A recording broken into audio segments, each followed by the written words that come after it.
Thank you so much, GSBA. This is an incredible honor, and I'm glad to be receiving it while I'm still upright, although I know you find it hard to tell whether I am upright or not. But I'm upright and breathing, sort of. Frankly, this is taking my breath away. It's especially gratifying coming from you all, YOU all, and to be on the same stage with people like YU, who is in the middle of the room. People whose accomplishments and everyday courage dwarf mine. You know, at times, a lot of us in this room have worked together towards justice and humanity for all of God's creatures.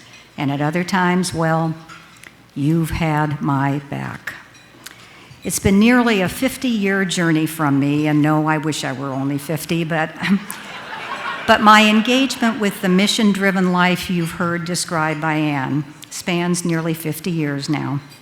From my days in graduate school studying juvenile courts and kids and the kids in them in Walla Walla and King counties, as a lawyer serving on boards related to juvenile justice and civil rights, working on initiatives endlessly and for and against referenda incredibly long, attending coronation, and I know some of you are old enough out there to know what that was. Somebody's alive to tell the tale. Walking to cure AIDS, lobbying for services and privacy, representing the brass connection, and attending my first GSBA meeting with its owner, Ken Decker, of blessed memory. Joyously entertained by the voices of the Seattle Men's Chorus and Seattle Women's Chorus, meeting out just desserts in King County Superior Court and trying to improve the system along the way, to the Washington State Supreme Court. And I know that many of you lawyers will recall poor little LB, one of my decisions, and Anderson, which you heard about. I'm so sorry, but I did try. To founding the Center for Children and Youth Justice with lots of help from people in this room, especially the one who is right here to my right. Working there for the past 12 years for systemic change in juvenile justice and child welfare, change that is not dependent on individuals in the system nor geographic location, but change that ensures that all kids everywhere in our state receive fair and unbiased decision-making and researched, evidence-based services that respond to their unique needs.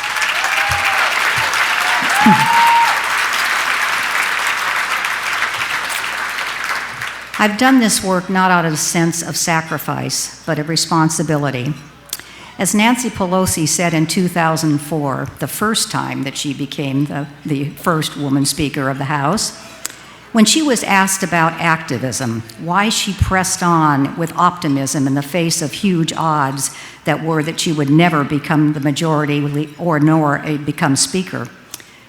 She says, some of my colleagues may be just going through the motions. What is this?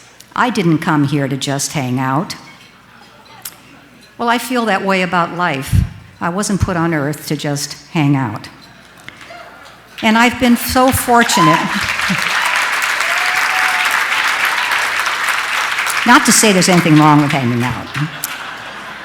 And I've been fortunate in this life, fortunate to have been raised in a household with two loving parents who urged, that's spelled D-E-M-A-N-D-E-D, urged me to study hard, work hard, and to use what intellect and experience that I could muster to make a positive difference for others.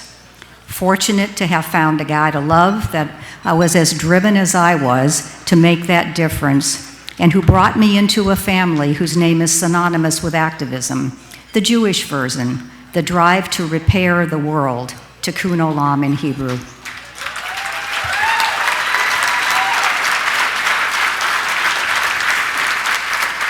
A family with a second father for me, Herb Bridge. You heard me quote him there, the consummate volunteer.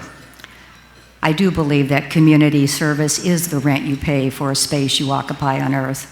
But I also had a second mother, Shirley Bridge, a pioneer in women's equality, though mere equality would reduce her standing. A formidable fundraiser for services to aid victims. Also fortunate to have worked with supportive associates in every team and those who learned to love a mission, my colleagues at Garvey, Schubert, and Bear, King County Superior Court, the Washington State Supreme Court, and CCYJ. Fortunate, too, to have a cadre of friends who provide unconditional love and share, or at least tolerate, my mania.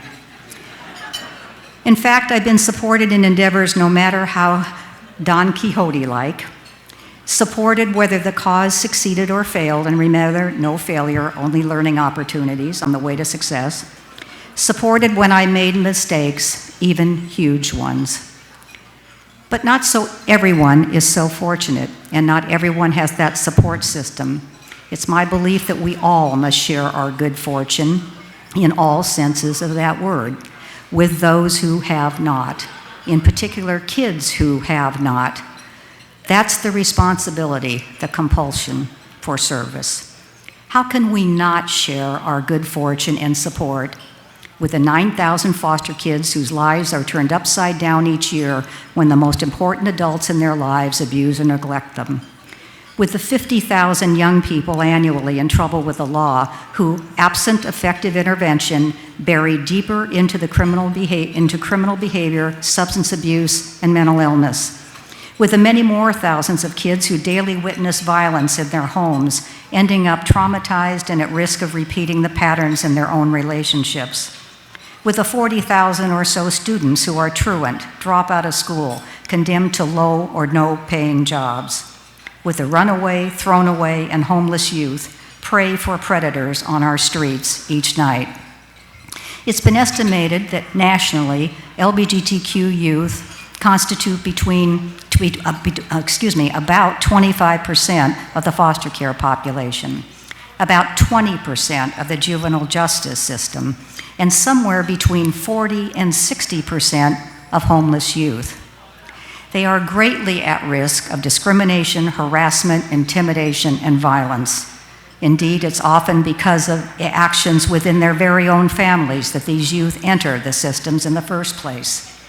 Unfulfilled promises, unfulfilled potential, unfulfilled lives. How can we not share our good fortune to support the work that will give them the opportunity for full, successful lives? We take these young lives into our systems in the name of our community, all of us, to help them, not to make lives worse, to help them to survive and to thrive.